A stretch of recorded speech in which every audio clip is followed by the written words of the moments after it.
Good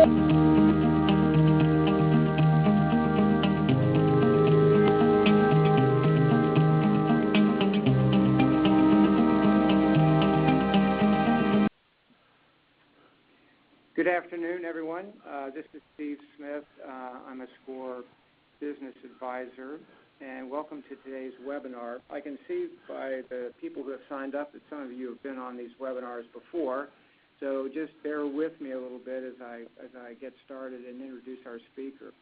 But as you know, today's subject is crowdfunding. Is it right for your business? And our presenter is Cliff Ennico. Many of you know Cliff.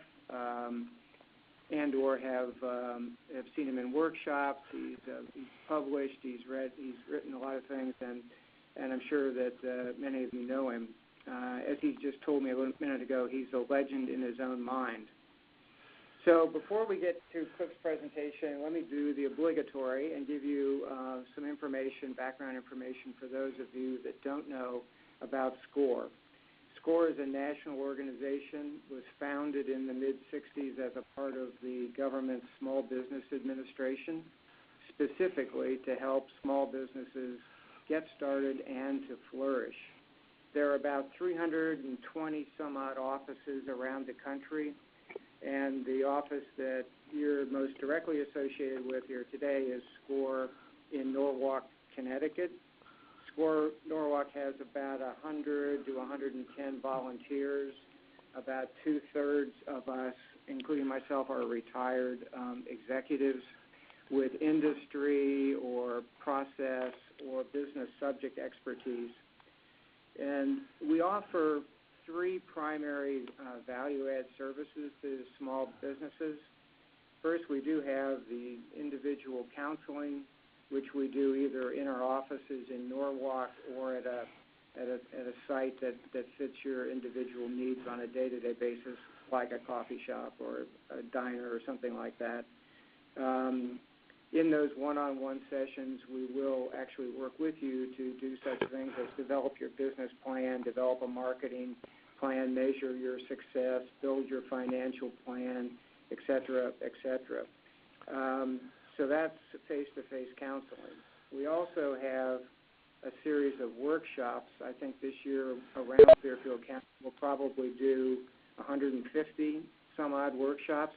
They're primarily done at libraries throughout the county, and usually one or two a week, as you would imagine.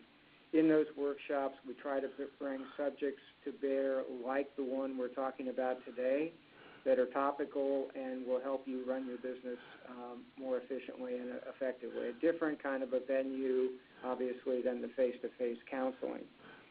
At the beginning of the year, this year, 2016, we started the webinar program, of which you're now a part. And we are running those webinars every month on the first Tuesday of the month, like today. And we're going to start the second half, or the last trimester of the year, to move to one every 3 weeks, and probably we'll even accelerate that as we go into 2017. So let me just also put in a plug now for our next webinar, which is July 12th. Seems like a long way away, but it's not. And at that webinar, we'll have one of SCORE's own, Budley Freund, will present basic tech trends. So we'll look forward to that. Now, let's get on with it here. Today's webinar will go till 1 o'clock sharp. The conference is being recorded. I always get questions on this. Yes, it is being recorded. And the link will be to the recording, and the slides will be available at, so write this down, scorefairfieldcounty.org, no spaces, no caps. It'll be there within the next week for you to access as you see fit. Also, if you look at your screen, at the bottom left-hand side, you'll see a chat room. That's where we encourage you to place your questions, and I'll monitor those. And when we get through Cliff's presentation, I'll go through those questions and feed them to him in some kind of an order that makes sense, and we'll hopefully answer as many as we can. So that's pretty much it. Let me just introduce Cliff. He's a leading expert on legal and tax issues that face small businesses. He's the author of 16 books, including most recently, that couldn't be more topical, the Crowdfunding Handbook. Raise money for your small business or startup with equity funding portals. It's quite a title. I'm sure he's going to give it a plug here when he gets on. He is an attorney for small businesses and a consultant. He's based in Fairfield County. He's helped over 15,000 businesses in the last 35 years. That's a 35-year career, and he's quite a great asset for us at SCORE, and we really appreciate the time that he gives us and he gives to you.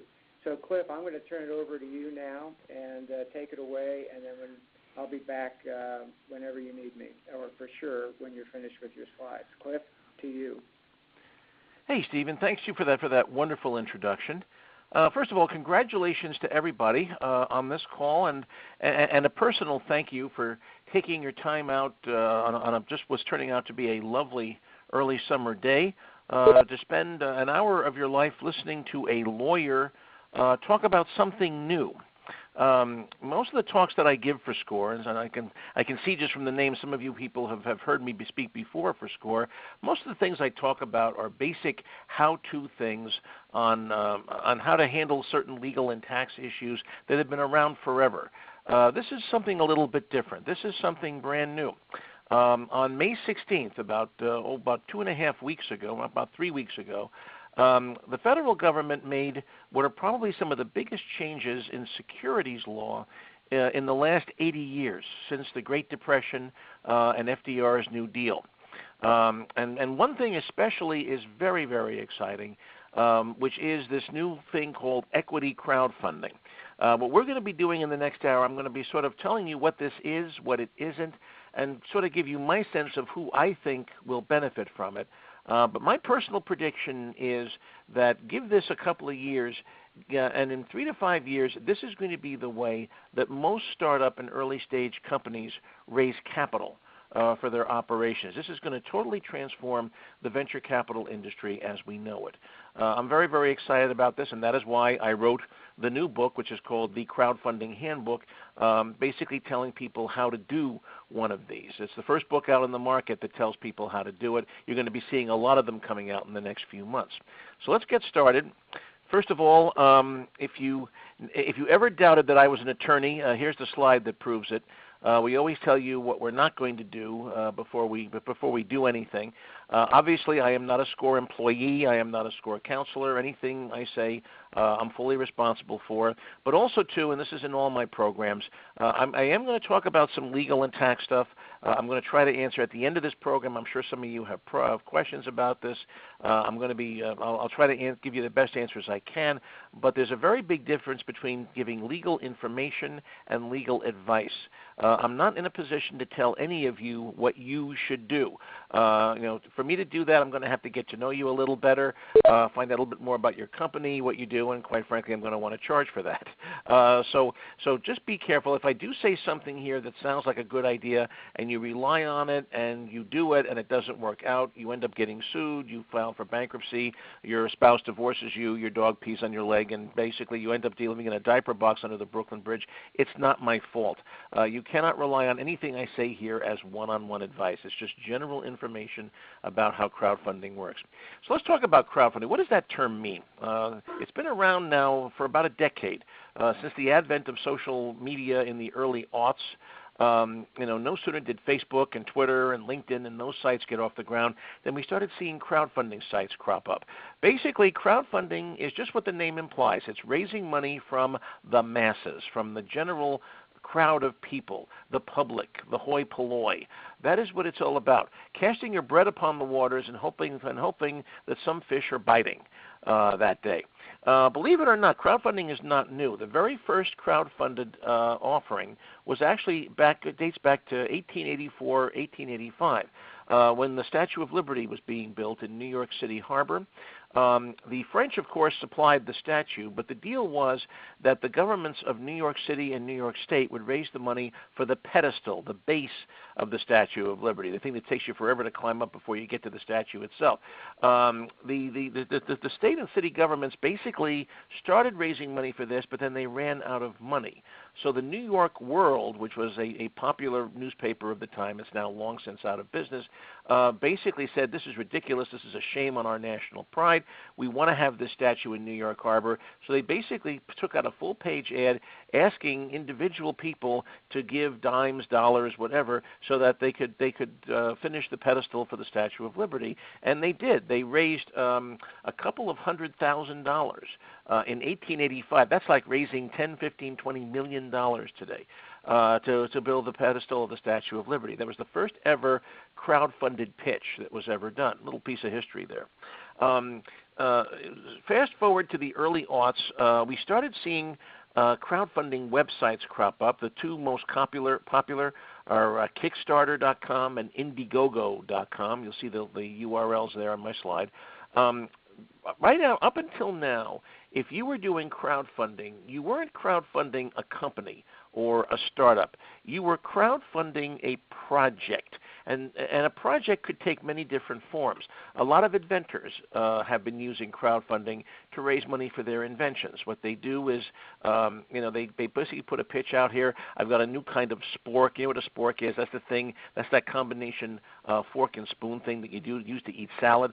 An inventor could come out and say, hey, I got a brand new spork. It's a knife, fork, and spoon, and you need both hands to operate it, but it's really cool. You could basically pitch that to the crowd, and people would basically give you money in exchange for something, and the something could take different forms.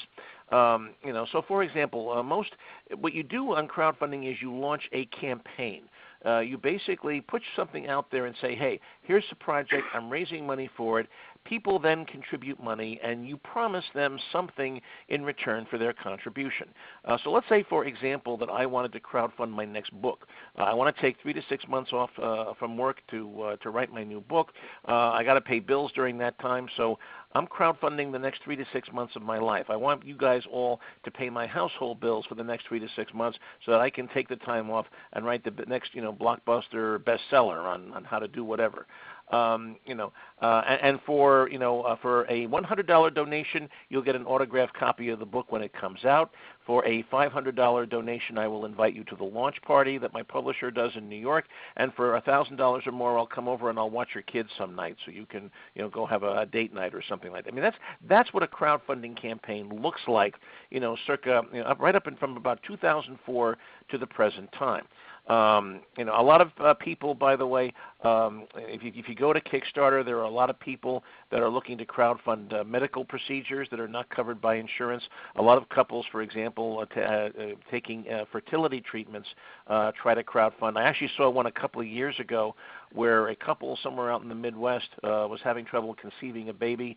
They wanted to crowdfund artificial insemination, and the deal was that if you contributed at least X dollars, you would get the right to name the baby when it was born. They gave a list of boys and girls' names, and depending on what happened, you would have the ability to pick the child's name. I thought that was kind of clever, actually. So basically, the way you crowdfund things today is you launch a campaign on a crowdfunding portal, such as Kickstarter or Indiegogo. There's a bunch of them out there. You try to raise money, and the deal is there's a trigger amount. If you raise at least X dollars by a certain date, then you get the money and you get to do whatever you want to do. But keep in mind that you have to give something to those people in exchange if the project is successful. Okay. In project crowdfunding, which is what we're talking about, the investor gets something in return eventually, but it doesn't have to. You don't have to give something in return. There is something called gift crowdfunding. A lot of nonprofits use crowdfunding as a way to raise money for their various exempt activities. Here, you're not getting anything in return; you're just getting a warm, fuzzy feeling. And if the nonprofit is a true 501c3 tax-exempt organization, you may be able to get a deduction for your donation to the organization.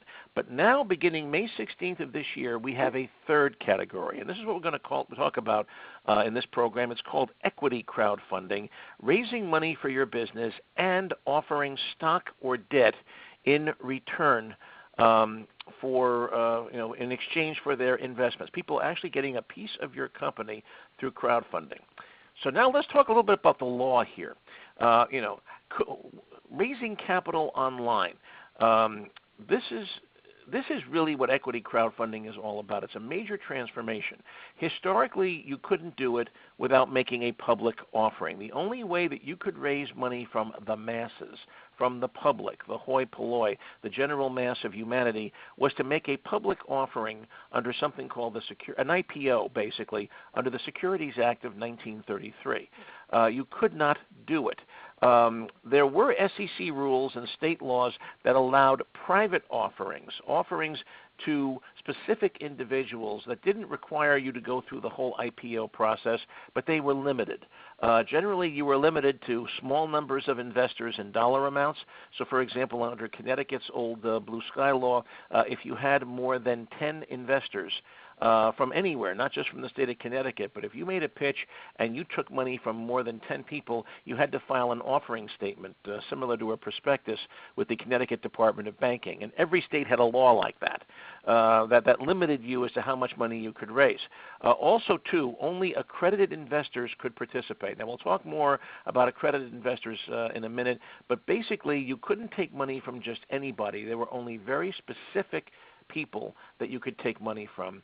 And then last but not least, you couldn't use general solicitation or general advertising to promote your offering. And I have had personal experience with this, probably more than just about anybody you will ever find in the legal world.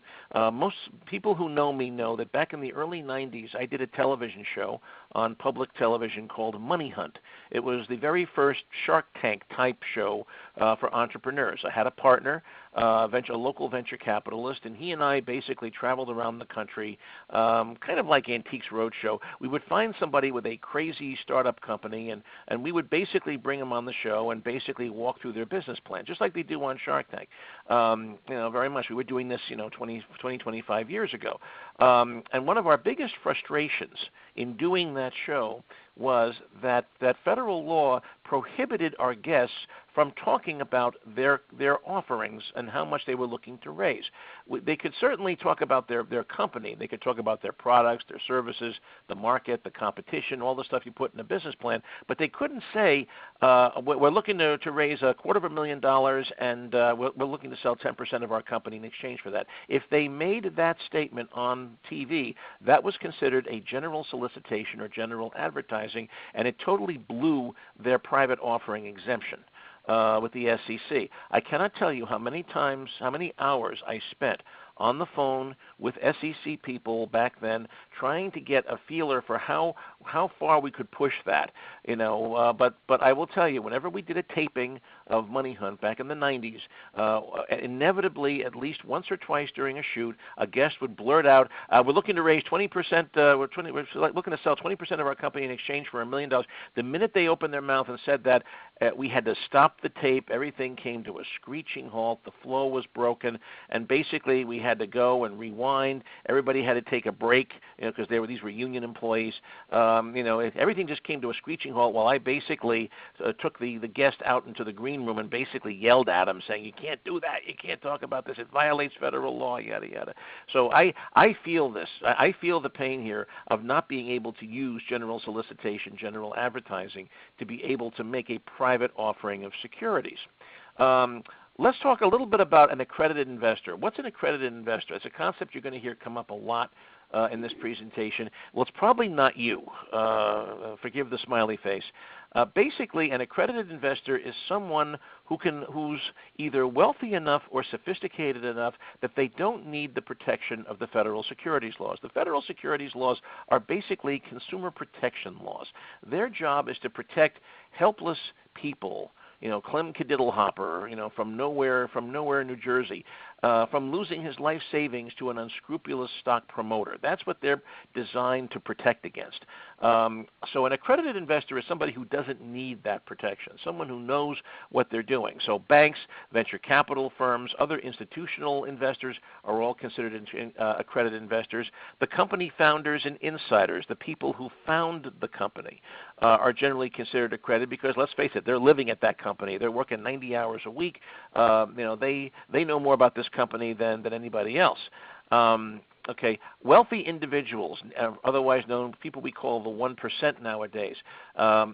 In order to be an accredited investor as an individual, you have to have a net worth, alone or with your spouse, of $1 million or more. Or you have to have an individual income of 200. That should be, by the way, that should be 200,000. I apologize. That's not $200. Most of us with incomes of $200 are not accredited investors. That should be 200,000 or more in the last 2 years, or with a joint income, that's you and your spouse together, of 300,000 more in the last 2 years, and a reasonable expectation that those numbers will continue.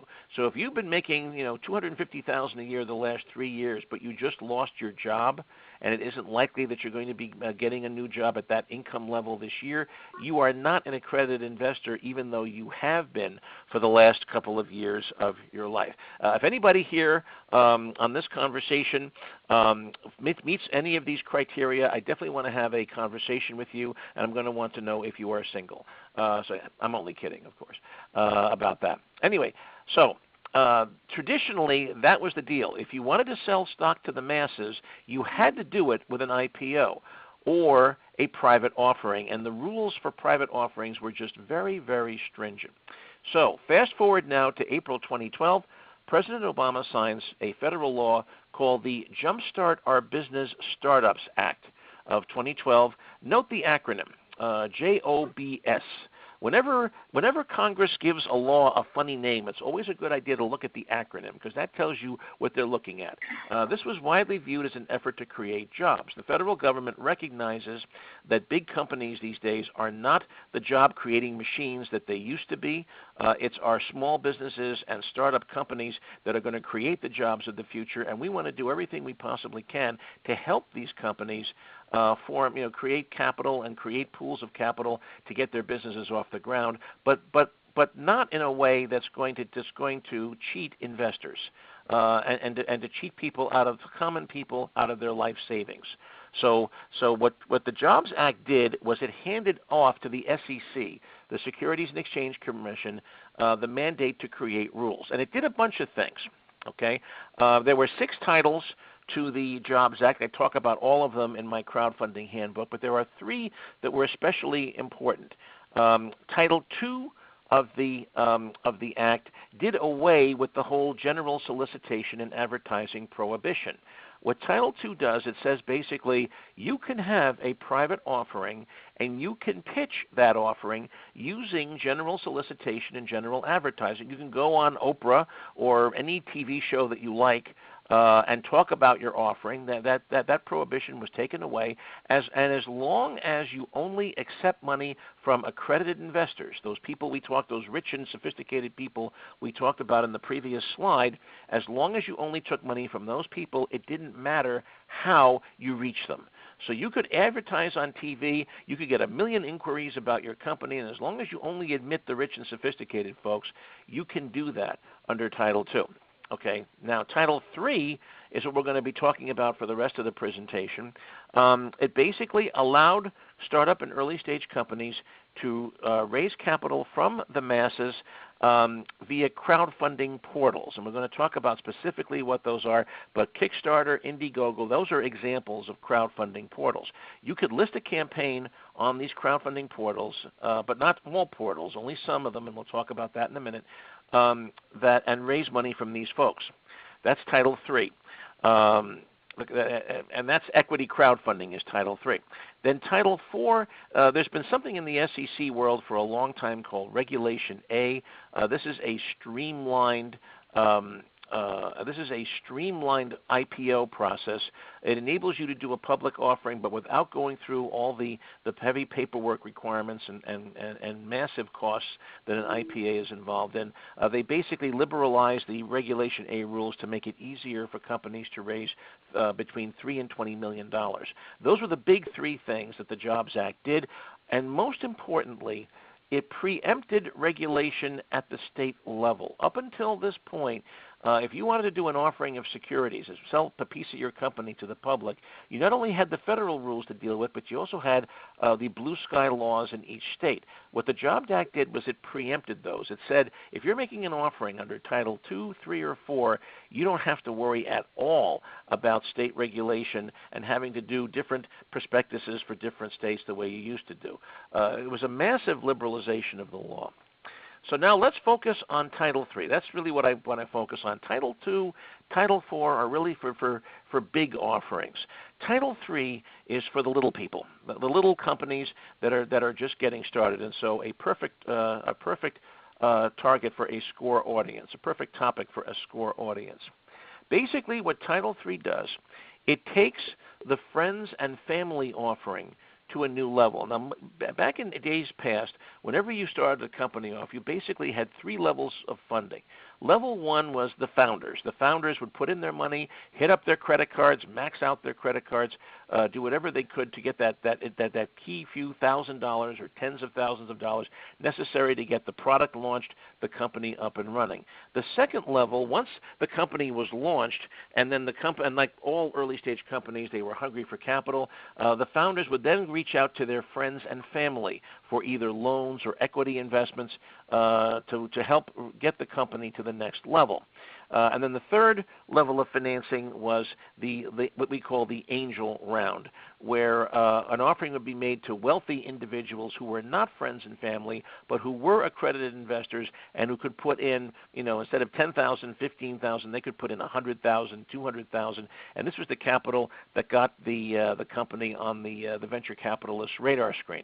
Those are historically the three tiers of investment that got a startup company off the ground.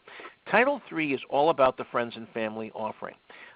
What Title III basically allows you to do is to offer shares to the public, via specialized gatekeepers called crowdfunding portals. You can't do these from your own website. You have to go through something called a crowdfunding portal. We'll talk about those in a minute. There's little or no regulation at the state level. Issuers can raise up to $1 million over a rolling 12-month period, although there are some rules you have to know, and people other than accredited investors can participate. You are not limited to taking money from accredited investors the way you used to and the way you do under Title II. The only thing is, though, there are limits. If someone other than an accredited investor is making an investment in your company, they're limited. They can only invest if their net worth and annual income are both less than $100,000.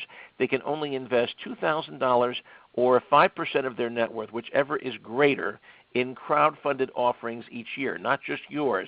All crowdfunded offerings. If their income or net worth is less than $100,000. If their net worth and annual income is over $100,000, they can invest up to 10% of their net worth or annual income, whichever is less, in crowdfunded offerings, and nobody can invest more than $100,000 in crowdfunded offerings. Those are the three limits on people other than accredited investors. If you're an accredited investor, you can do whatever the heck you want. But if you're not, these are the rules that you have to comply with. Okay, so where do things stand? So what happened with Title III? The SEC regulations for Title III went into effect on May 16th, and here's where we stand as of this point. 10 broker-dealers and 40 independent firms have registered with the SEC to become portals. I understand that number is a little higher now. They're up over 50 firms have registered with the SEC to become portals. In order to become a portal, however, you have to register not just with the SEC but also with FINRA, the financial. That's the agency that regulates banks. and other financial institutions. And that process is a bit slower. They've only approved about 5 or 6 of those 50 applications so far. It's a very slow and tedious process, but it is happening. There are a number of popular crowdfunding portals that have signed up for this. AngelList.com and SeedInvest.com, which is based in New York City, are in. They have registered with the SEC, and they are beginning to do Title III crowdfunded offerings. Kickstarter.com, in a recent Wall Street Journal article, said that they don't plan to participate in this market. They want to stick with the traditional project-type crowdfunding. The crowdfunding for projects, not offering stock in companies, although they may change.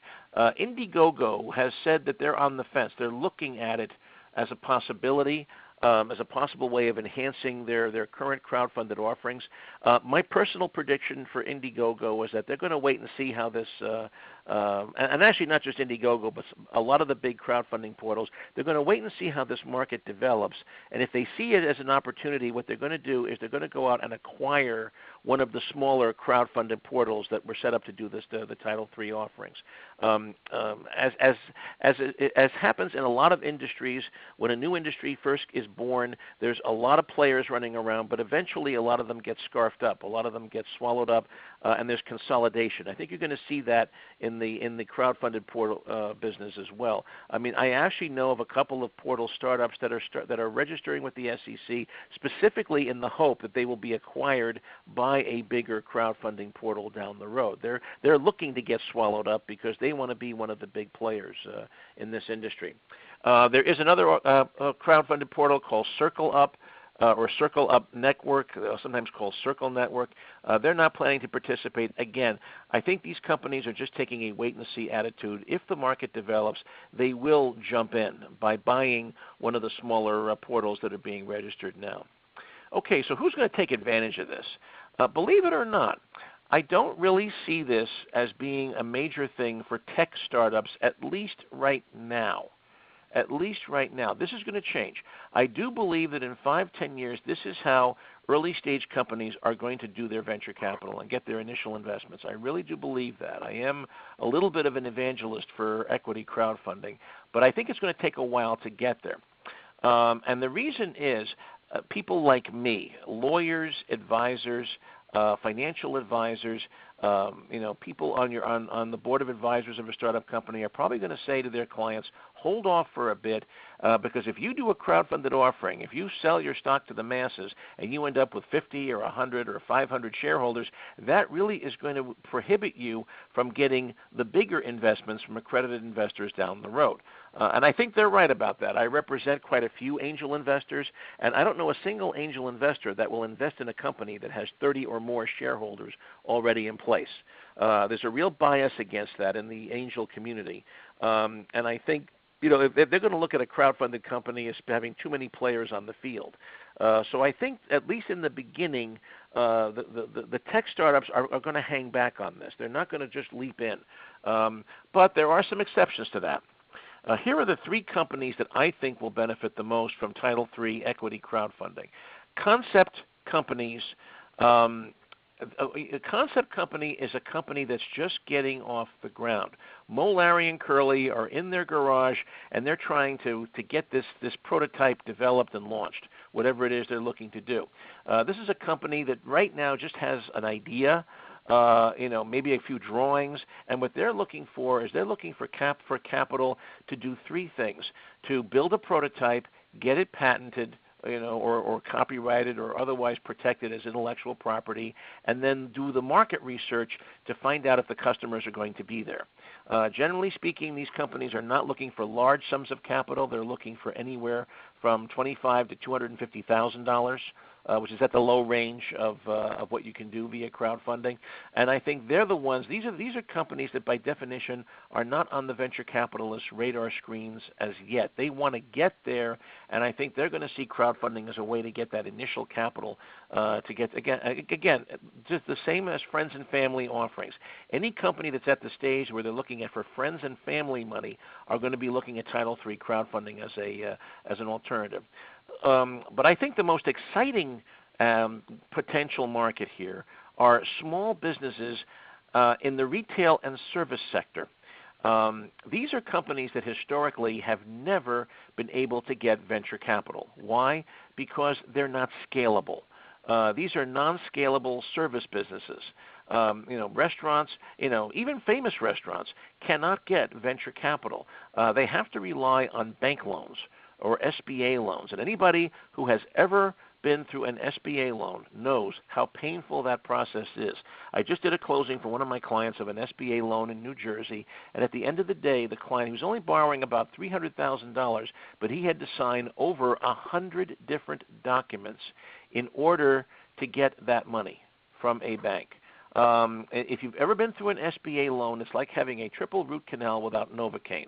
The interest rates are higher than they normally are. The founders all have to put up second or third mortgages on their homes. They all have to personally guarantee the loan. And if you're successful, you have all these restrictive covenants that you have to live with, limits on how much you can grow, basically, so that the bank is protected. With crowdfunding, these kinds of people will now have an alternative to bank financing. So let's say, for example, you operate a popular restaurant in Stamford, Connecticut. You're well known locally, not nationally, but you're well known locally. You have a large following. You're always busy on Friday and Saturday nights. And most importantly, you have a following on social media. You have 20, 30,000 likes on Facebook, maybe 10 or 15,000 Twitter followers. You have a following on Instagram. That, to me, is the sweet spot for equity crowdfunding. These companies are going to be very interested in doing crowdfunding. Why? Because it's an alternative to bank financing. No restrictive covenants, no personal guarantees, no need to put a mortgage up on people's houses. You can leverage your popularity on social media to raise money for your company. This second group of companies, I think, is going to be initially the sweet spot for equity crowdfunding. Companies that can't get venture, that have been traditionally locked out of the venture capital world, but that now have a chance to raise money from the public. And then the third category, I call them wowie-zowie companies. That's not a legal term, but basically any company or any project that is cool, that has, that when you hear about it, you say, wow, I would love to get a piece of that. When my book first came out in early May, I sent about 100 copies to friends and family, and I knew at some point I would get a call from somebody saying, hey, I really want to do this. Can you introduce me to a portal?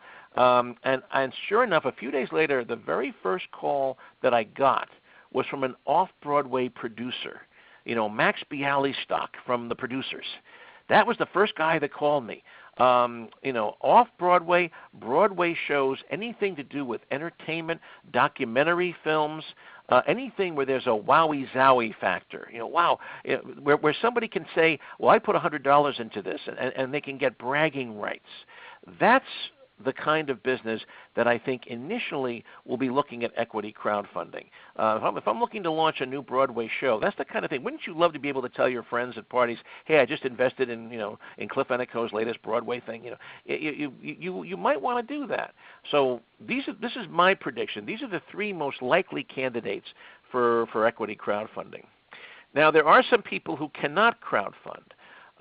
So, for example, foreign companies are not allowed to use crowdfunding, except Canada. We always make an exception for Canadians because they're just like us. Some of you on the call are probably Canadian. You just don't know it. Public companies cannot participate. Facebook cannot use crowdfunding to launch their latest service. They still have to go the traditional public offering route. Investment companies, hedge funds cannot participate. They really want this to be a pitch to individual investors. Companies with a bad SEC record. LLCs can crowdfund, but I think it's going to be very awkward for them to do so. If you have a startup and you're looking to crowdfund, I think you're going to have to be a corporation, a C corporation, rather than an LLC.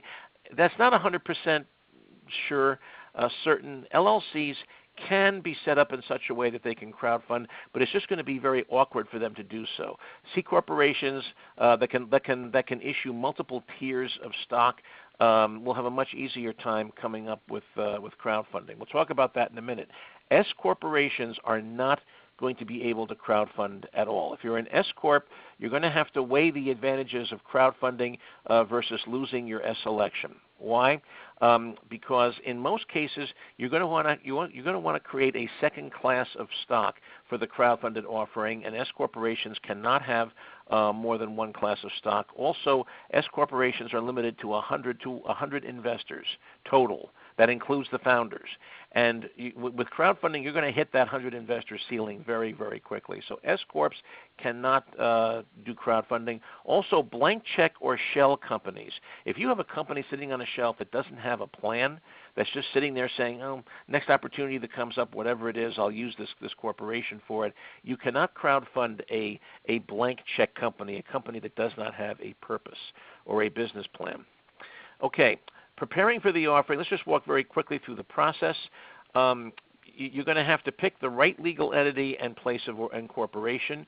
So, for example, you may have to be a Delaware corporation to do one of these, or a Delaware LLC. If you are not a C Corp, you're probably going to have to be taxed as a C Corp in order to do this. Like I said, LLCs can do this, but it's going to be more awkward and more costly for them to do it. It's like trying to fit a square peg into a round hole. C Corps will have a much easier time with this. You're going to have to decide on what kind of security you're going to be offering. My recommendation to my clients is going to be you want these shares to be non-voting.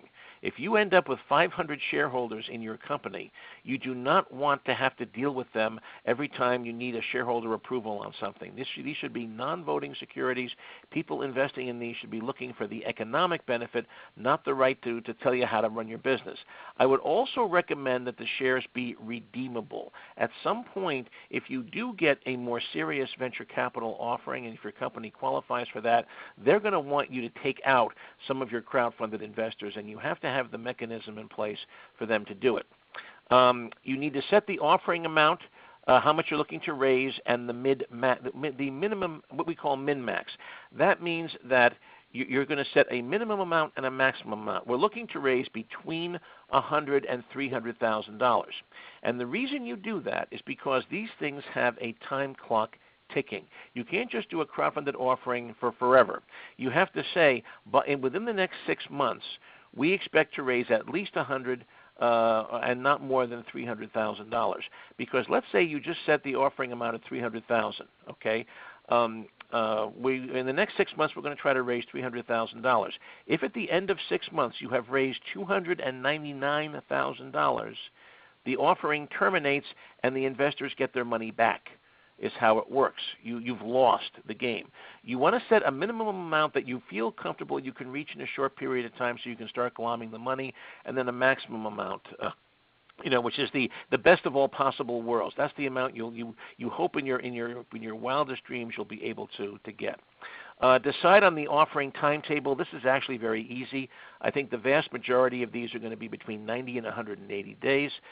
Prepare a term sheet, but keep in mind that the term sheet is not for the investors. It's for the portals.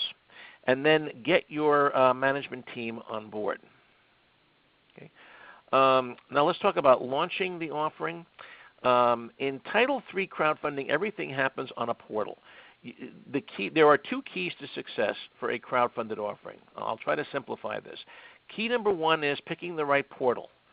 The second key is leveraging your social media, your following on social media. The companies that don't have a huge following on social media are going to have trouble crowdfunding, at least during the early years. As the market develops, portals will develop a following of their own on social media, and you'll pick your portal based on how many investors they have in their pool. That's going to take a while to develop, though. That's not going to happen overnight. Right now, the companies that are best positioned to do a crowdfunded offering are companies that already have a large social media following and can leverage that. Some of the questions you have to ask are, does the portal handle my type of company? Does it handle other issuers in the same industry? Are lots of investors on board? I mean, that's not an irrelevant question. Is the portal marketing itself aggressively? Remember, the portal itself is a startup. In fact, I think you can use crowdfunding to raise money to start a portal. A portal is a startup business just like anybody else. The SEC and FINRA registrations are very expensive and time-consuming, and I can see startup portals, niche portals being set up. to target specific communities and specific types of companies. I could see these people using crowdfunding to raise money for their efforts. I was out in Oklahoma City about 2.5 weeks ago giving a talk on crowdfunding to the State Bar Association out there, and during one of the breaks I was approached by a young gentleman who was the tribal council for one of the Native American tribes in Oklahoma, and he was looking to set up a portal specifically to assist Native American-owned companies. The nice thing about portals is you can create them for specific niches. For example, a portal for a certain region of the country, a portal for a certain type of people, female-owned, minority-owned businesses, a portal for a specific industry. There are so many ways you can slice and dice portals. And in fact, some of these niches have already developed. So, for example, there's a portal that deals with alternative energy projects. There is at least one portal that I'm aware of. It's called Sprigster, S-P-R-I-G-S-T-E-R, that is specializing in franchise startups. You may well see portals that are focused on the type of security. So, for example, you may see a portal for debt securities or real estate. There are a lot of real estate portals right now for real estate investments. ifunding.co is one, ifunding.co. You may find portals focusing in companies in specific states or offerings of a certain size. There are so many ways you can slice and dice portals. That's going to be the most interesting thing with crowdfunding, is seeing how the portal community develops. Okay, so let's say you decide to do a crowdfunded offering. You prepare a term sheet. You sell it to a portal. The portal is willing to accept your offering. You must prepare disclosure documents. There is a prescribed form for this, and it's not a paper form. It's an online questionnaire that you have to fill out. They did this really well.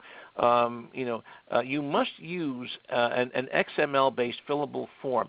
Anybody who's ever done an online questionnaire, that's an XML-based fillable form. It's an asynchronous interview where they ask you questions and you respond in real time. There are required disclosures that you must make, basically the same that you would for a prospectus, for a private offering. I give a whole chapter on this in the crowdfunding hand. There's 31 required disclosures you must make, and rather than get involved here, I'll just refer you to the book. And then supplemental materials, you can throw in whatever you like. You can throw in marketing brochures. You can throw in videos. You can throw in product demonstrations. If you have a YouTube video showing how the prototype works, you can put that in. But everything has to be on the portal. Nothing can appear anything else.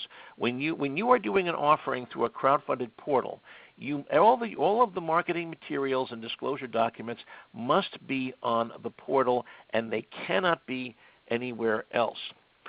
You are required to have financial statements too. And the rules here are somewhat complicated, and there's a little trap in here you got to be very careful about. You have to include financial statements for your previous 2 years, or as long as the company has been around, if you're less than 2 years old. For offerings of $100,000 or less, they only need to be certified by the CEO or founder. Yep, I've looked at these financials and they look okay. For offerings between $100,000 and $500,000, they must be reviewed by an independent CPA. And for offerings of $500,000 to $1 million and the first-time offering, they must also be reviewed by an independent CEA. If the offering is more than $500,000 and it's a second or third offering, it must be audited by a CPA, and that's a big, big difference. Reviewed financials mean I looked at the numbers, I kicked the tires a little bit, nothing here appears wrong to me. Audited financials are, I have looked into every single number, and these numbers are 100% accurate. I guarantee that. That's what an audited financial statement is. CPAs and accounting firms do not give away audited financial statements. They charge a bloody, bloody fortune to audit financial statements. So you see the trap here. Let's say that you want to raise, let's say that you raise $300,000, And let's say that your offering goes really well. Your CPA reviews your financials, everything goes great, and you sell out within 30 days. You had a massive hit on your hands. You did a 6-month offering, but you hit the 300,000 target in 30 days. You're going to be very tempted to go back to the market for another 300, 400,000 at that point. But once you go over 500,000, you now have to have audited financials. So my advice to clients is going to be, if you're looking to raise between $500 and $1 million, do that in your first offering. Do a min-max. We're looking to raise between $100 and $800,000 or $200 and $800,000, over the next 6 months. That way, if you have a hit on your hands, you can still fall within that first time offering requirement where your financial statements only need to be reviewed. You will not have to do audited financials. If you undershoot and then go over 500,000, you're going to have audited financials. That's a trap. We call it a trap for the unwary. This is a very long slide. Hey, Cliff, it's Yep. Steve here. Just be aware of the time, and we do have Yes, I am. 4 or 5 questions. So there you go. Yep, okay, and I know this is kind of a long topic.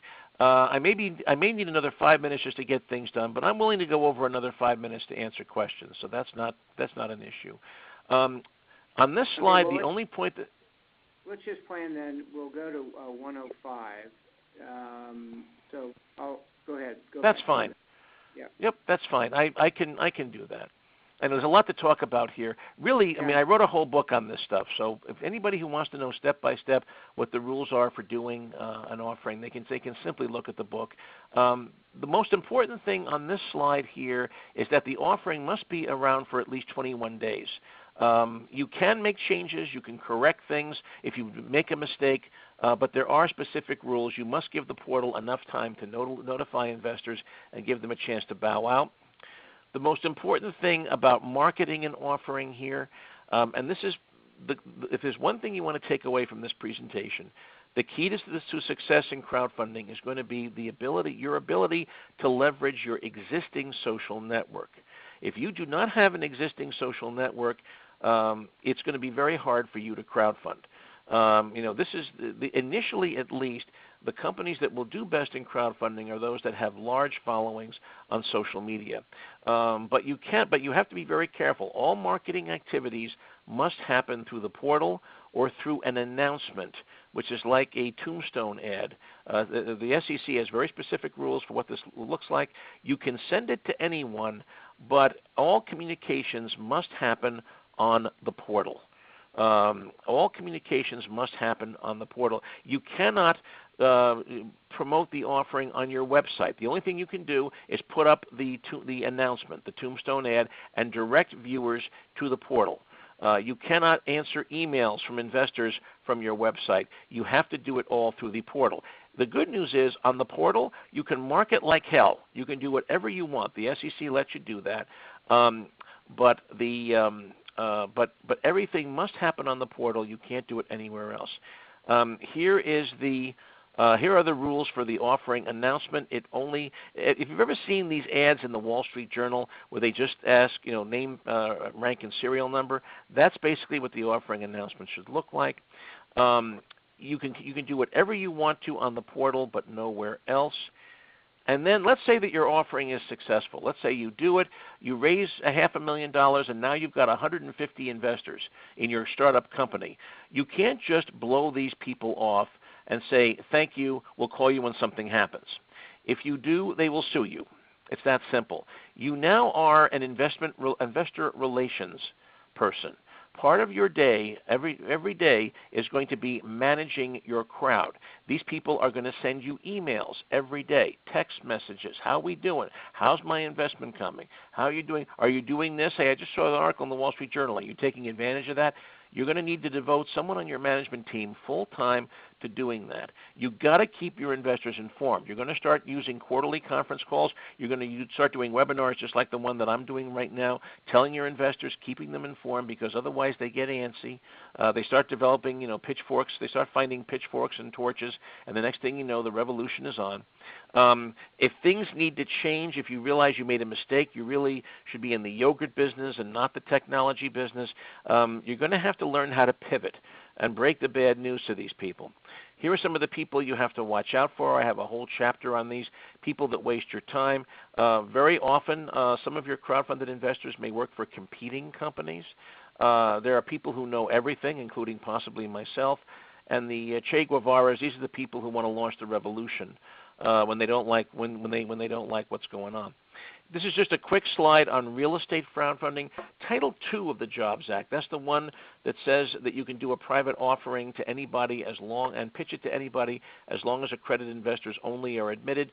This has transformed the real estate industry. A lot of real estate developers are doing Title II deals, and I think Title III will also be popular too for smaller projects. Any of you on the call who are looking to flip houses and do stuff like that, Title III crowdfunding could be a way to build that kind of a business. Here are my own predictions, and then we'll start taking some questions. This is something that is brand new. Nobody, including me, knows how this is going to play out. No one knows how it is. Right now, we're waiting for a lot of portals to be registered, and then people will start doing offerings. My prediction is that for the next few months, we're going to see a flurry of portal registrations, but then the industry will fragment, and specialized niche portals will become the norm. And that's where you'll go. So if you're starting up a franchise or looking to franchise an existing business, you'll go to a portal that specializes in franchise offerings. That's how it's going to break down.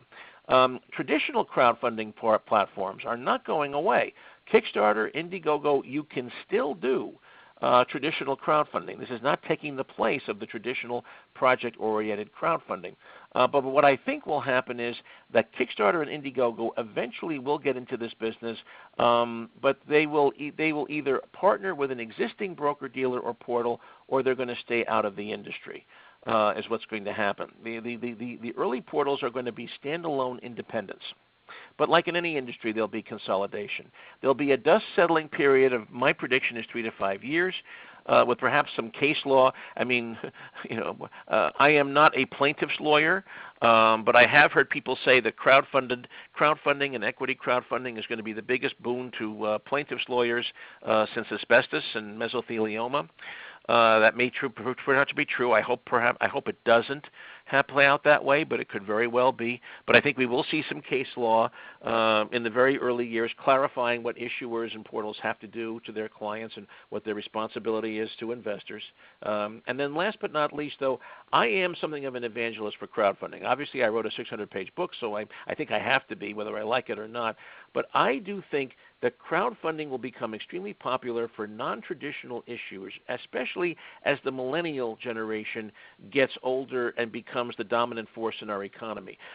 I hate to generalize, and please, I don't want to sound at all like I'm generalizing or stereotyping, but I think one statement that you can make about the millennial generation that I think is very accurate is these people grew up hating banks and Wall Street.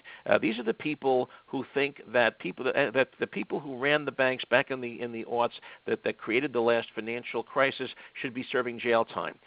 They are not fans of the traditional way of Wall Street doing business, and they're going to be looking for ways to change it and to work around the traditional Wall Street and banking structure that our economy currently has.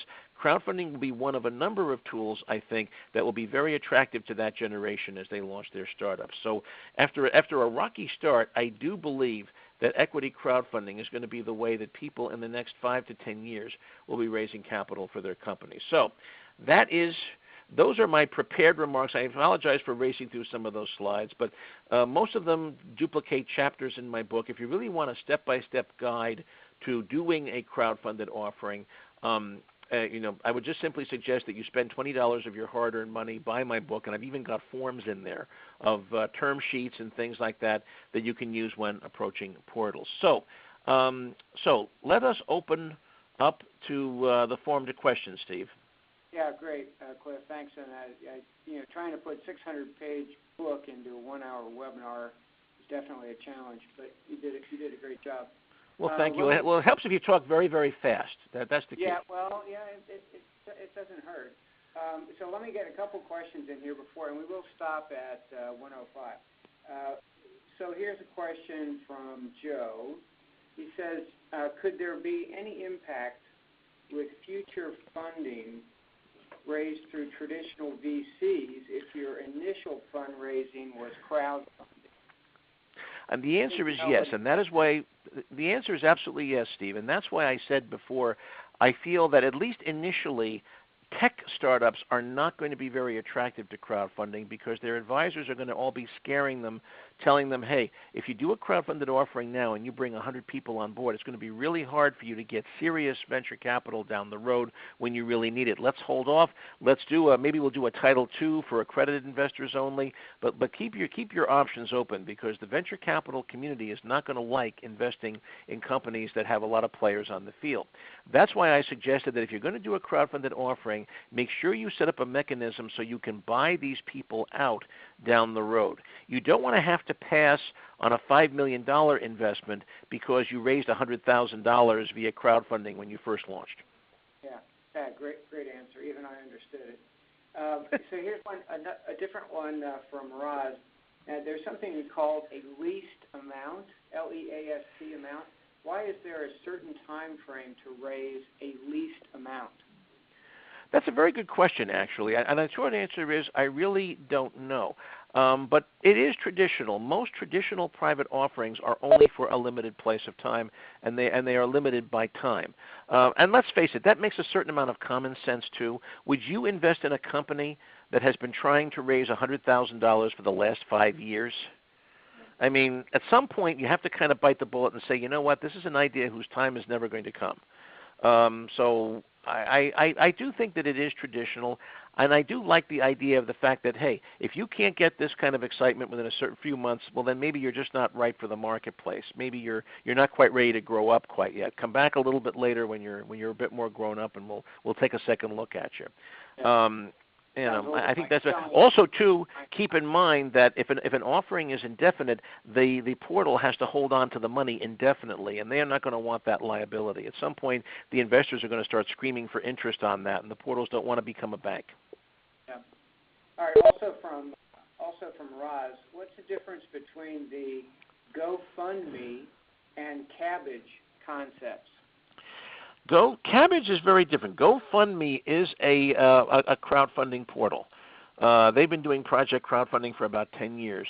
Cabbage is much different. Cabbage is primarily a lender that lends money to you based on accounts receivable and inventory and that kind of thing. There are a lot of companies out there that don't have a lot of equipment or bank collateral, but they do have very strong cash flows, accounts receivable turnover, and inventory turnover, and that's the kind of financing that Cabbage does.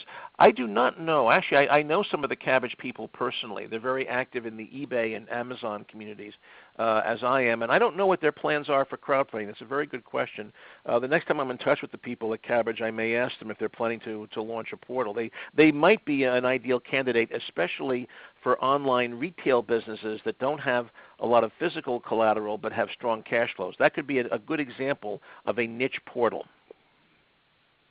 Okay. Good. I hope these answers are hitting the mark.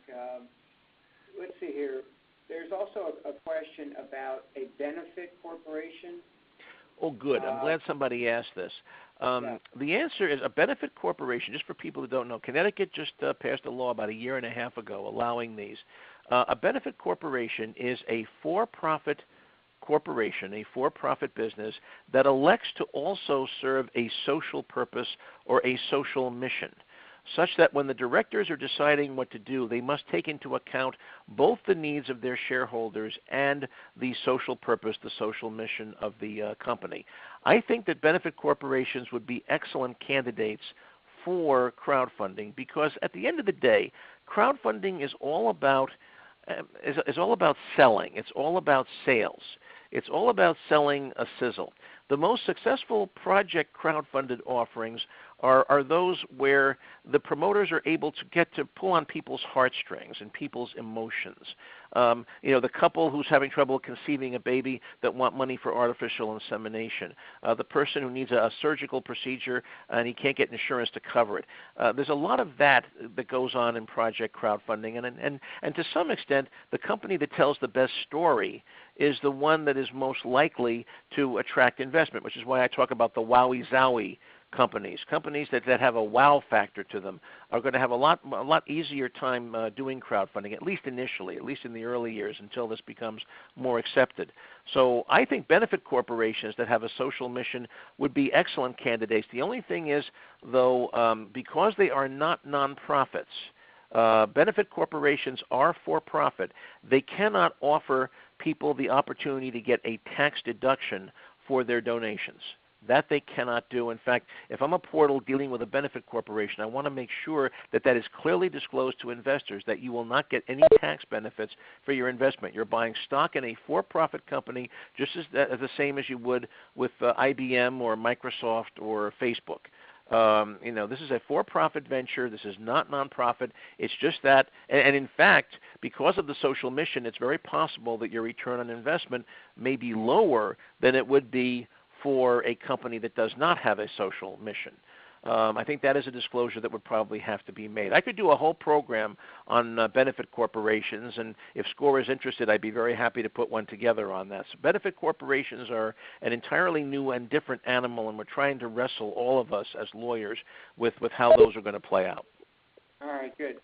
Hey, I think we've had a lot of requests from the participants about when the slides and if the slides and the audio will be available. And I've responded to some of you individually, but let me just say yes.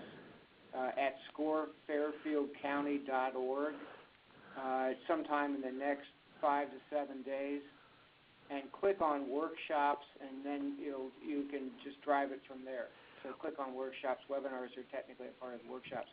So I think that's all we've got the time for today. As we just I think so. Let me just mention too, for those of the audience who are Cliff Ennico groupies, I also have a YouTube channel with about 35 videos up on all kinds of topics relating to small business and investment. That program that I did for the Oklahoma Bar Association on crowdfunding, which is really more for lawyers than the general public, but that's also up there in audio format too. If you go to youtube.com and type in Cliff Ennico in quotes, you'll see all the videos that I've got up there. Some really cool stuff. If you do say so yourself.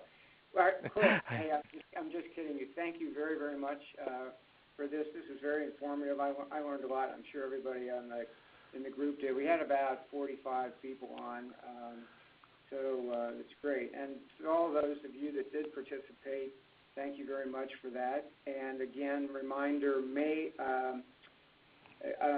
July 12th, next webinar, Basic Technology Trends, where we're going to try to make this really simple, really impactful, and not get into a lot of the nits and bits and stuff like that sometimes can be intimidating. So please go on our site, and sign up for that webinar.